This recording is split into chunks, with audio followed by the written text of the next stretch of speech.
Slowly, ever so slowly.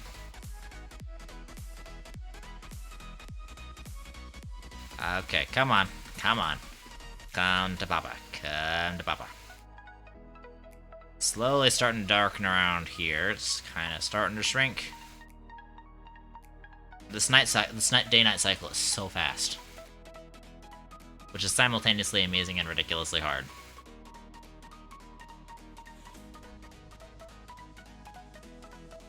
Alright, we're launching.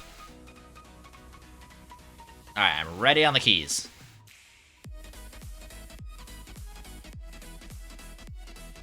I got the screenshot.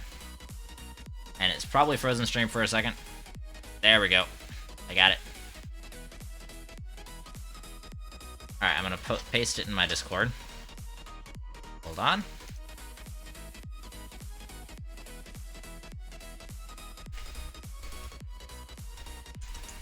Alright, here we go. Progress from day 26. Detonation Round 20. Upload.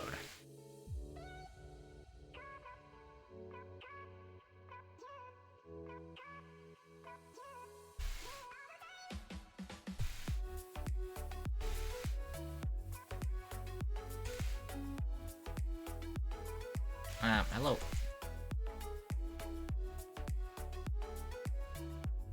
Let's go.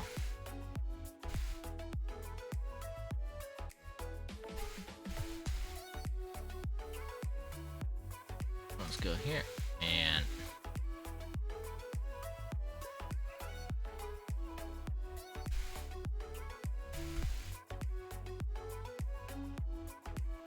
why can't I add another from?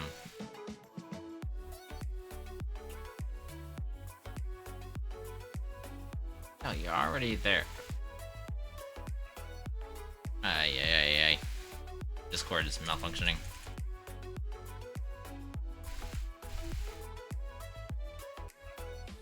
Alright, so let's take the search option.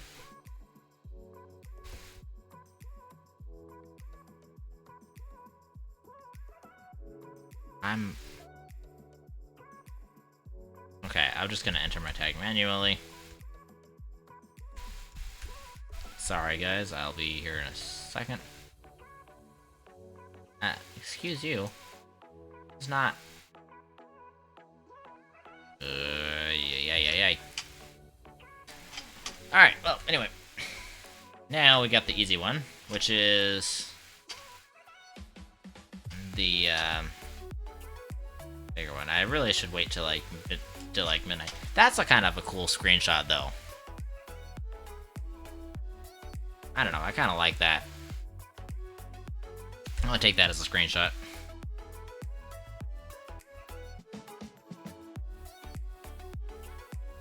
And we'll post it here. And then we'll come around here. We'll wait for the sun to kind of go around a little bit. Wait for it to get dark. It's really kind of cool. You can kind of see how the edges of it, I can't hover over it because that blocks out the crater, but you can kind of see how the edges of it, regrettably you gotta finish up at work. Have to see the portal pulse generator next time. Alright. Hey, thanks for dropping by, Ms. Super Ribs. Appreciate it a whole lot. I'm probably actually gonna head off here soon myself because it's 9:22 p.m. where I'm at, so I'll probably chill out and watch some other streams. But I really appreciate you hanging out, and I look forward to seeing you next time I stream, which probably is going to be Thursday. Been a lot of fun. Hey, heck yeah. It's been really great to have you, man. And I really, I respect the work you do, and I really appreciate your perspective in the community. Because your perspective in the community is, it's very valuable after you play it for so long, you know? Alright, got that. And I'm trying to post this in general. Yeah, you have a good night too. I guess since you're working, it's not night for you. But let's see. Yeah, have a good day or night or whatever you have. And yeah, I'll hope to see you some point soon. I'm gonna probably be streaming Thursday. I wondered what that was that was floating up in front of my screen. Oh, that was an emote. That's an interesting emote. What emote is that? Oh, it's one of the red space robots. Yeah. His emotes are cool. Unfortunately, I don't have enough to sub for him. Oh, I'm definitely getting that screenshot. Because that screenshot right there, that's a cool screenshot. That just, like, look at that right there. There's just a slice taken out of the planet. Like, that's a cool screenshot. And it's so flat right there. That's really cool. I like that. Man, I remember the first time when the Novus Project broke through to the core of the planet, and the first time that I was able to jump straight from the base down to the planet, I was freaking out. I lost my mind. It was so cool. Man, I love that screenshot right there. That's a really good screenshot. Alright, well, thank you very much for tuning in, Super Roos. And, actually, hold on. If you want to stick around, we'll go raid somebody who's doing Astroneer, and, that'll give you some extra channel points, and that'll, we'll get to go show some more support for somebody. So if you want to hold on for just a second, we'll go raid somebody. If you're cool with that.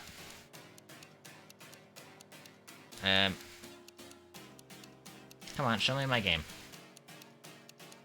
Okay, Astroneer. Alright, there we go. Let's see.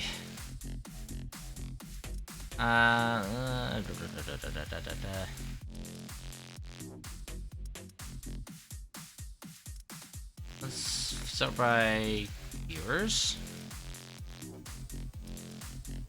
Oh, hey, we got a guy building a glacial mega base. I gotta get in on that action. Let's raid this guy. All right. Let's go raid you. Channel's intended for mature audiences. That's okay though. We're kind of all mature here, except for me. What? I don't know what you're talking about. Alright, well, thank you guys so much for tuning in, and it appears that only 2 of the 3 people are, coming on along on the raid. Oh well, we'll just keep it going. And, thank you guys so much for tuning in, and I will see you guys, I'll see you guys later. Make sure to show this guy some support and some love, and we'll have some fun. Alright, adios amigos.